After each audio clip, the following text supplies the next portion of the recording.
Welcome to the Issue 6 Craft Knowledge video series. I'm Toby Boss, and I'm going to be talking today about using base groups and then how to regroup from using those base groups. So it's two things. It's how to get kids into groups to begin with, and then it's how to move them out of those groups so that you can have a class that gets a little bit more engagement as far as their content. So I like to talk about this from the perspective of engagement. And this is a friend of mine, Lenny Vermoss, shared this slide with me. It's about engaging students, and the key isn't that you always have every kid engaged all the time. On a good day, you're going to have 70% of the kids engaged. But good teachers make sure that it's a different 70% all the time. So eventually you're going to have your kids engaged. And there's a lot of strategies. There's not just one that works.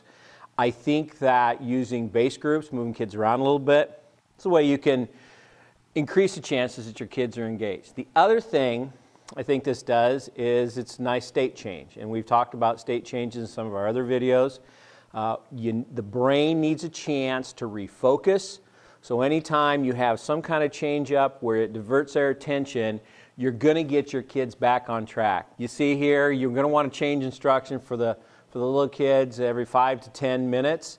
You got to do something different. And then for adolescents, it's about every 10 to 20 minutes. So what teachers really need to focus in on is how many times am I changing up instruction? Am I doing things different? Or is it 50 minutes of sit and get?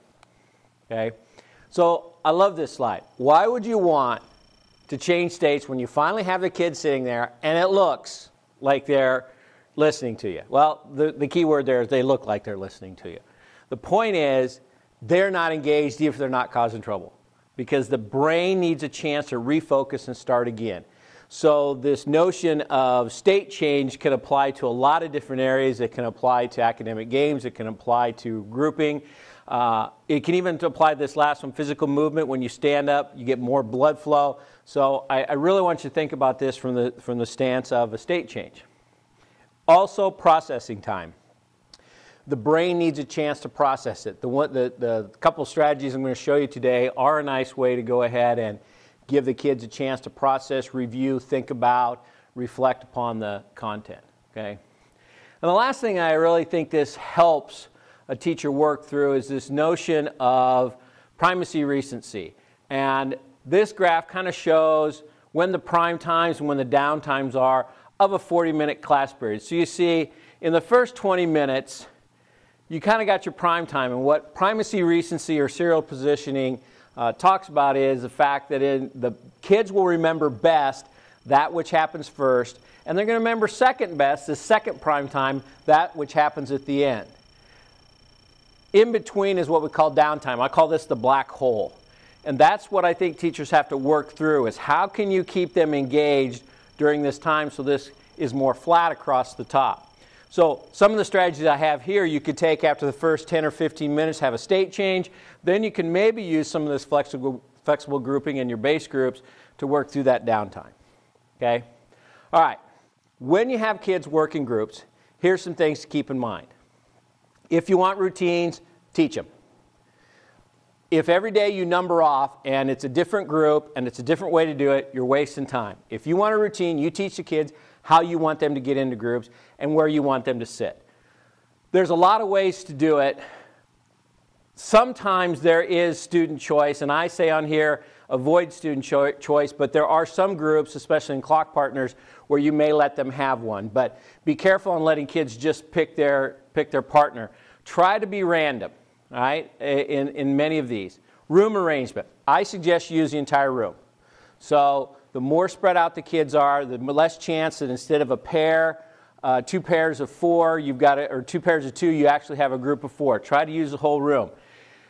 It's really important that the kids be on the same level whenever they're working in a group. Knee to knee or on the same level. If they're standing, it's fine, but they both need to be standing. There is the notion of power when you're standing over someone and they're sitting and you're less engaged with them. So get them on the same level. And I think it's important to use a timestamp. Let them know how much time they have to work in that group. Keep it short and then move them on. So during that black hole period, you could have the kids moving to 3 or 4 different groups, and you could give them 1.5 minutes, 2 minutes on each one, and then move them. That'll keep them engaged and keep them going. Okay? So How do you start this? Well, I suggest a base group. And just like the slide says, a base group can be used to start any activity. Students know, because it's been taught as a routine, that this is their base group. There's a couple ways to do it. You can use a lineup. I've used a lineup where the kids line up across the side of the room. They line up according to their birthday. And you put January on one end and you put December on the other. You make them line up. It's completely random. Then you pair them up and you say, this is your birthday partner. And then they go find a seat. You go back to using the entire room, have them knee to knee, face to face. They're in their base group. All right? They will remember that one group. We also have a video on clock partners. You can use clock partners as a way to start as well. You can say get with your 12 o'clock partner. And really, clock partners is a way to have four different base groups going. I also think boy-girl, if you can number off or get your kids in gender different groups, sometimes this brings them back to focus. So you can say get in your clock partner, get in your boy-girl group. So here's how it works. You get them in a base group.